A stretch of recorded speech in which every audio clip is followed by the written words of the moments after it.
मैं तो बस ये सोच रही हूँ कि आखिर वो दोनों किस लड़की से मिलने गए हैं।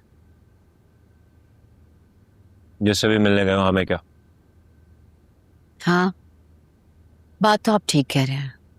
वैसे भी उस दिन जो कुछ हुआ उसके बाद बिलाल ने सब कुछ खत्म ही कर दिया।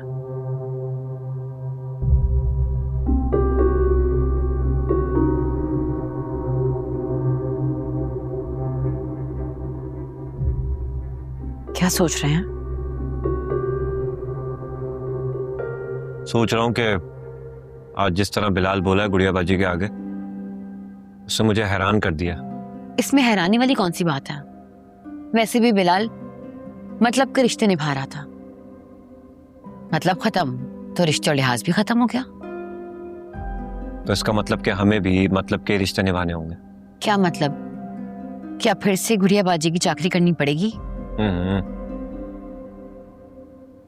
गुड़िया बाजी के पास कुछ भी नहीं है देने को। तो फिर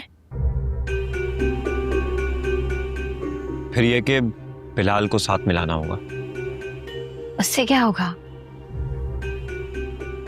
उसी से तो सब कुछ होगा।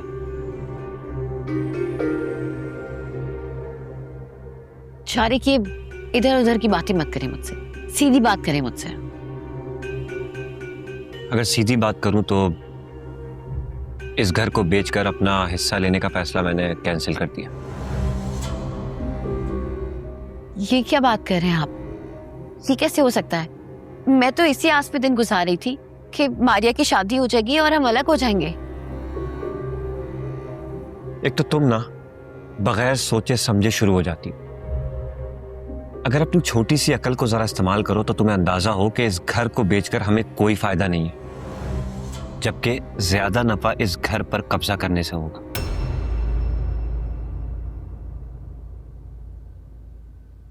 लेकिन आप घर पे कब्जा कैसे कर सकते हैं? अगर बिलाल को साथ मिला ले तो हो सकता है।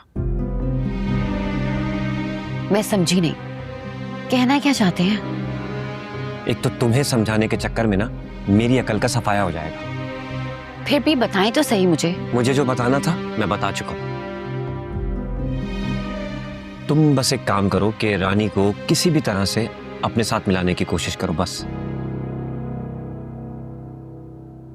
रानी वो ऐसे ही थोड़ी अपनी तरफ हो जाएगी। वो कैसे?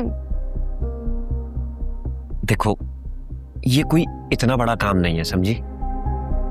तुम उसको थोड़ी लालच दो, खाने की, पीने की, उसके अखराजात उठाने की। देखो कैसे तुम्हारी चाकरी करेगी। अपनी फैमिली का खर्चा संभाला नहीं जा रहा और उनको मैनेज करेंगे आप? मुझे जो करना है ना मैं खुद ही कर लूंगा और सब कुछ मैनेज कर लूंगा। तुमसे जो कहा है तुम बस वो करो।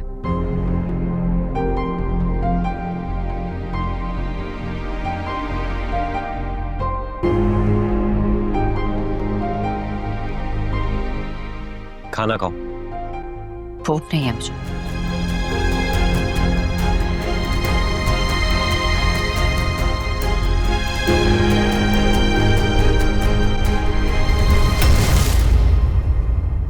डैड, आप खामोश है कि मेरे सवालों को इग्नोर नहीं कर सकते हैं। डैड! देखो, मैं तुम्हें जवाब देना जरूरी नहीं समझता, ओके? डैड, मैं आपको ऐसे नहीं जाने दूंगी। आपको क्या लगता है आप मेरे ही सामने मेरी माँ को धमकाएंगे और मैं आपसे कुछ नहीं पूछूंगी? क्या कोई डॉन है आप इस शहर के? नहीं, मैं डॉन तो नहीं, लेकिन ऐसे बहुत से गुंडों से आए दिन मेरा वास्ता पड़ता रहता है। डैड! आफिया, कंस्ट्रक्शन के बिजनेस में इतने अरसे में मैंने ऐसी पैर नहीं जमाए हैं। बहुत से अड़ियल जिद्दी लोगों से मैंने जमीनें छुड़वा कर बड़ी बड़ी बिल्डिंग्स खड़ी की हैं।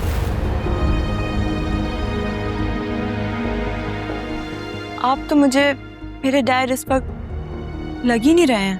देखो बेटा, मैं तुम्हारे लगने का मैं कुछ नहीं कर सकता, लेकिन जो फैक्ट है वो ये कि अगर तुम अपनी माँ से मिलने गई तो मैं तुम्हारे साथ वो कुछ कर गुजरूंगा जो मैंने कहा है।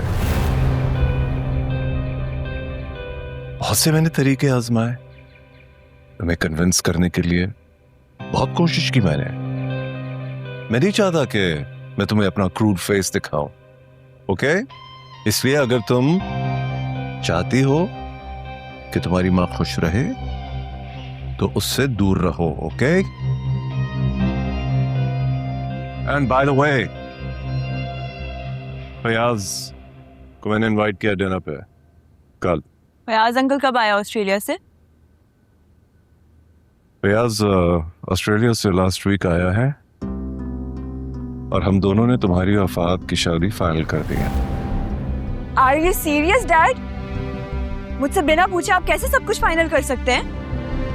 क्यों? मैं तुम्हारा डैड हूँ, हक है मेरा तुम्हारी जिंदगी का फैसला करने का।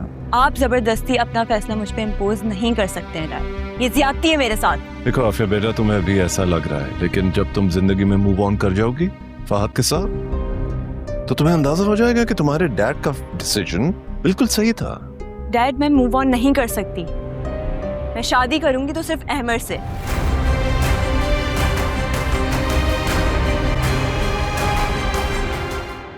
इस घर में मेरा ही फैसला चलता है और ये बात तुम अच्छी तरह जानती हो, इसलिए जितनी जल्दी तुम इस फैसले को कबूल कर लोगी उतना ही बेहतर है तुम्हारे लिए। बट